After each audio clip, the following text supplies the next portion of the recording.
नमस्कार दोस्तों, धार्मिक चमत्कार में आप सभी का स्वागत है। और आज की वीडियो में हम जानेंगे कि नवरात्रि में क्यों बोए जाते हैं जौ। नवरात्रि में कलश और घट स्थापना के साथ ही एक घट में ज्वारे अर्थात जौ या गेहूं बोए जाते हैं। माता दुर्गा जी को ये बहुत पसंद है। आइए जानते हैं इसके पीछे क्या रहस्य है।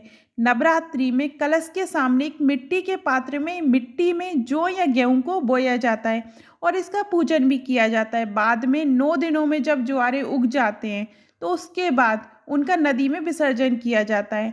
ज्वारे को जयंती और अन्नपूर्णा देवी माना जाता है और माता के साथ जयंती और अन्नपूर्णा देवी की पूजा भी जरूरी होती है। मान्यता है कि सृष्टि के प्रारंभ में सबसे पहली फसल जौ ही थी। इसे पूर्ण फसल भी कहा जाता है। जौ या गेहूं अन्न है और हिंदू शास्त्रों में अन्न को ब्रह्म माना गया है, इसलिए भी नवरात्रि में इसकी पूजा होती है। जब भी देवी या देवताओं का हवन किया जाता है तो उसमें जौ का बहुत महत्व होता है। जो बोने से वर्षा, फसल और व्यक्ति के भविष्य का अनुमान भी लगाया जाता है। कहते हैं कि जो उचित आकार और लंबाई में नहीं उगे तो उस वर्ष कम वर्षा होगी और फसल भी कम होगी, इससे भविष्य पर असर पड़ता है। बोए गए जौ के रंग से शुभ और अशुभ संकेत मिलते हैं। मान्यता है कि यदि जौ के ऊपर का आधा हिस्सा हरा हो और नीचे से आधा हिस्सा पीला हो तो इसका आशय ये है कि आने वाले साल में आधा समय अच्छा होगा और आधा समय कठिनाइयों से भरा होगा।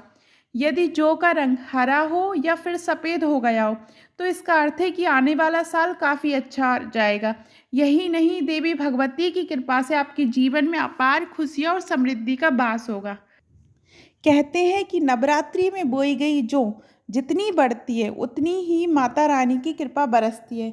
इससे व्यक्ति के घर में सुख समृद्धि भी बने रहने के संकेत मिलते हैं।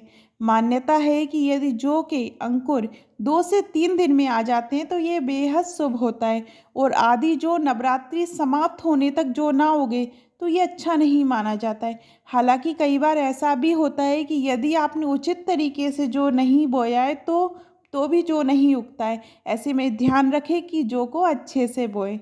आपको ये वीडियो कैसी लगी कमेंट में ज़रूर बताइएगा और अभी तक आपने मेरे चैनल को सब्सक्राइब नहीं किया है तो चैनल को सब्सक्राइब कीजिएगा और जय माता दी लिखना मत भूलिएगा।